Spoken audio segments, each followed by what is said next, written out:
আমাদের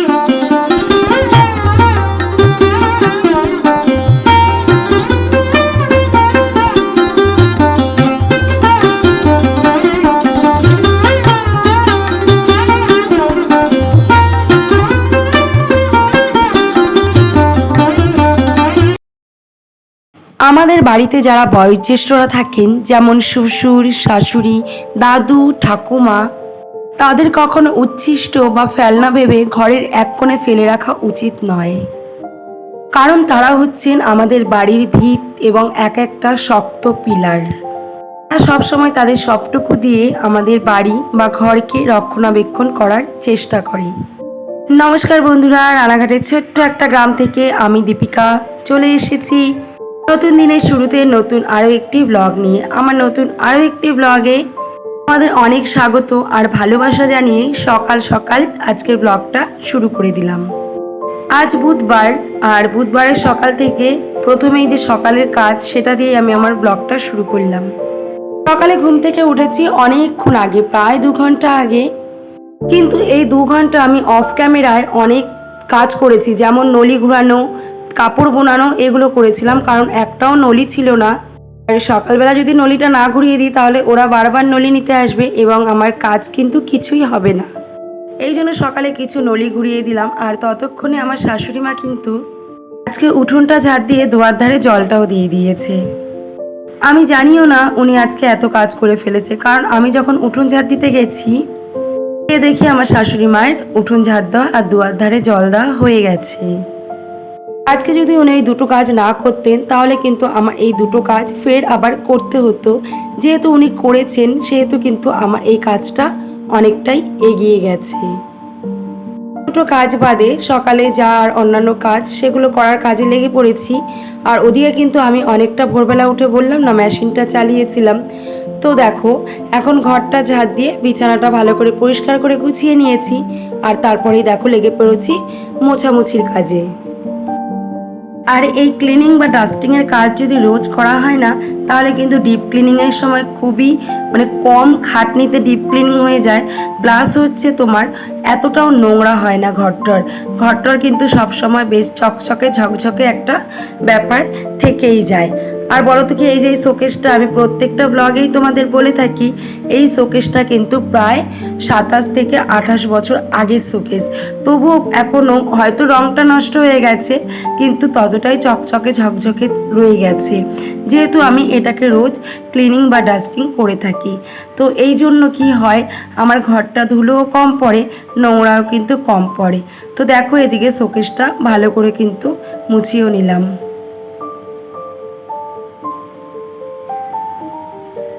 আর তারপরে দেখো বাকি ছিল ঘরটা মোছা। এই কয়দিন তো খুব মেঘলা আকাশ আর বৃষ্টি থাকার জন্য তেমনভাবে কিন্তু ঘরটা মোছা হয়নি।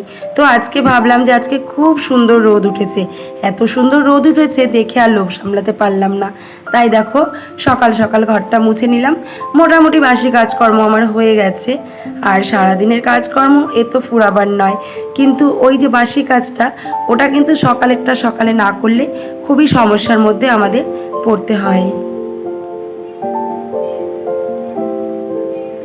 যাতে এই সমস্যার মুখোমুখি না হই, তো এই জন্য আমি চেষ্টা করি সময়ের কাজটা কিন্তু সময়তেই করার। কিন্তু অনেক সময় কিন্তু হয়েও ওঠে না যে সময়ের কাজ সময়তে করব। ওই মাঝে মাঝে কিন্তু গরমিল একটা হয়েই যায়। এদিকে ভাতটা চাপিয়ে দিয়েছি, অনেকটাই লেট হয়ে গেছে আমার। তো ভাতটা চাপিয়ে দিয়ে তারপর দেখো ওই থালা বাসনগুলো মেজে নিয়ে এসেছিলাম, সেগুলো উপর করে রাখলাম এবং ছোট ছোট চামচ হাতা যেগুলো ছিল জায়গায় রেখে দিলাম। আর এদিকে দেখো ওই যে বললাম সকালবেলা শাশুড়ি মা উঠোন আর দুয়ার ধারে জল দিয়ে দিয়েছিল, দিয়ে দেওয়ার পর তোমাদের দাদাভাই লতি এনেছিল। তো শাশুড়িমাকে বলেছিলাম যে লতিগুলো একটু কেটে দিতে, তার কারণ এই লতি যদি আমি কাটতে যেতাম তাহলে কিন্তু আমার এদিকে কাজের 12টা বেজে যেত। কারণ এক হাতে আমি মেশিন চালাচ্ছি, প্লাস এক হাতে কিন্তু রান্নাবান্না ঘরের কাজ সামলাচ্ছি। তো লতিটা যদি কাটতে যেতাম তাহলে কিন্তু মেশিনটা বন্ধ থাকতো আর কি। তো সেক্ষেত্রে কি হলো, শাশুড়ি মা লতিটা কেটে দিল, আর এই জন্য কিন্তু আমার রান্নাটাও তাড়াতাড়ি হয়ে গেল। ওই যে বললাম, বাড়ির বয়োজ্যেষ্ঠরা থাকলে কিন্তু আমাদের উপকার ছাড়া অপকার কিন্তু হয় না। ওরা কিন্তু বাড়ির সত্যিকারের এক একটা শক্ত পিলার। কারণ আমরা যখন কোথাও বেড়াতে যাই, তারা বলো কি তখন তারা বাড়িটা আগলে, সারা বুক দিয়ে আগলে কিন্তু পাহারা দিয়ে বসে থাকে।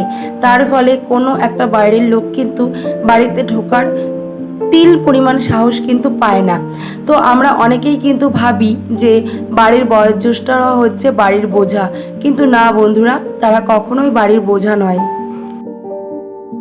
আজকে আমরা যেই বাড়িতে বউ হয়ে এসে যেই বাড়িটা শুধু আমার করি, সেই বাড়িটা কিন্তু একদিন বাড়ির ওই বয়োজ্যেষ্ঠ শ্বশুর শাশুড়ি মারাই কিন্তু তিল তিল করে বুকের রক্ত দিয়ে গঠন করেছিল। তারাই কিন্তু তিল তিল করে বুকের রক্ত দিয়ে এই সংসারটাকে একটা পরিণত সংসারে রূপান্তরিত করেছিল।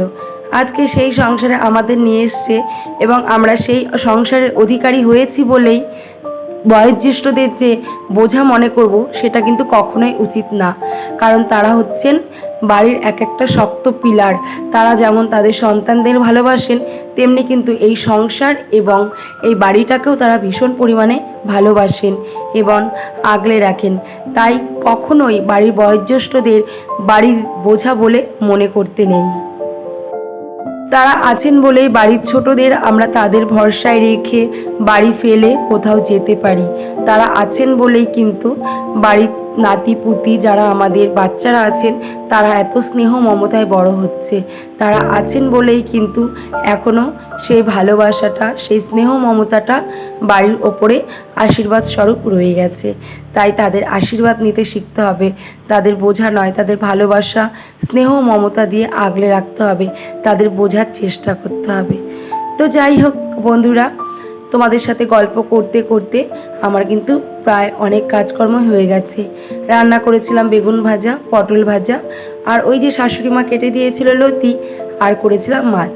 সব কিছু রান্নাবান্না করে এই ছাদের সিঁড়িটাও আমি রোজই মুছে দিই। কারণ যেহেতু এইখানেই রান্নাটা হয়, তেল মশলা ছিটে কিন্তু কোথাও না কোথাও গিয়ে ঠিকই পড়ে। তো এই জন্য রোজ রোজ মুছে দিলে কি হয়, একবারে জমাট যে তেল চিটচিটে, অবশ্যই রান্নার জায়গা বা রান্নার আশেপাশে কিন্তু তেল চিটচিটে একটা ভাব হয়েই থাকে। কিন্তু এটাকে যদি রোজ মোছা হয়, তাহলে কিন্তু একটু কম হলেও তেল চিটচিটে বা আঠা ভাবটা একটু কম হলেও হয়। তো আমরা সবসময় চেষ্টা করি, বা আমি সবসময় চেষ্টা করি, রান্নাঘর বা তার আশেপাশের জিনিসগুলো সবসময় মুছে পরিষ্কার করে রাখার।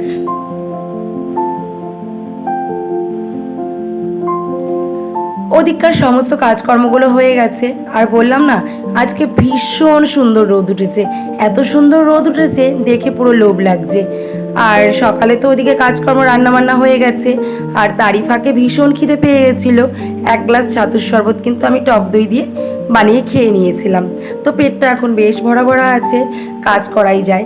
তো যাই হোক, ছাদে উঠে চলে এসেছিলাম, আর সকালে যে বাসি জামা কাপড়গুলো সেগুলো ধুয়ে মেলে দিয়ে গেলাম। আর এরপরেই বানিয়ে নিলাম আমার জন্য একটা স্যালাড।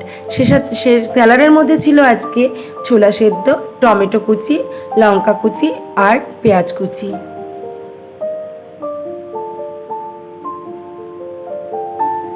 স্যালাডটা খেতে খেতে বসে গেছি কাজে। কর্মই ধর্ম কথাটা রোজই বলে থাকি। তো আমাদের হচ্ছে তাঁতের ব্যবসা, মানে শাড়ি তৈরি হয়, হ্যান্ডলুম যে শাড়িগুলো হয় সেই শাড়িগুলো আমাদের বাড়িতে তৈরি হয়। তো এই হ্যান্ডলুম শাড়িগুলো আমাদের বাড়িতে কোনো প্রিন্টের শাড়ি হয় না। আমাদের বাড়িতে জাস্ট ধান বা প্লেন যেগুলো, যেমন টিস্যু সিল্ক, যেমন খাদি শাড়ি, মানে এই টাইপের যে শাড়িগুলো, মানে হ্যান্ডলুমে যা যা হয় কালেকশান, এই টাইপের যে শাড়িগুলো সেগুলোই আমাদের বাড়িতে তৈরি হয়।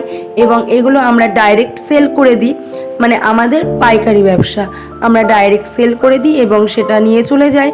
তারা প্রিন্ট করে, তারা আঁচল করে, এগুলো করে। তো যাই হোক, কাজ করতে করতে দেখি বেলা 2:30 বেজে গেছে। স্নানটা সেরে নিয়ে নিজের ভাতটাও বেড়ে নিচ্ছি, কারণ প্রচণ্ড খিদে পেয়ে গেছিল, যেহেতু বেলা বেজে 2:30।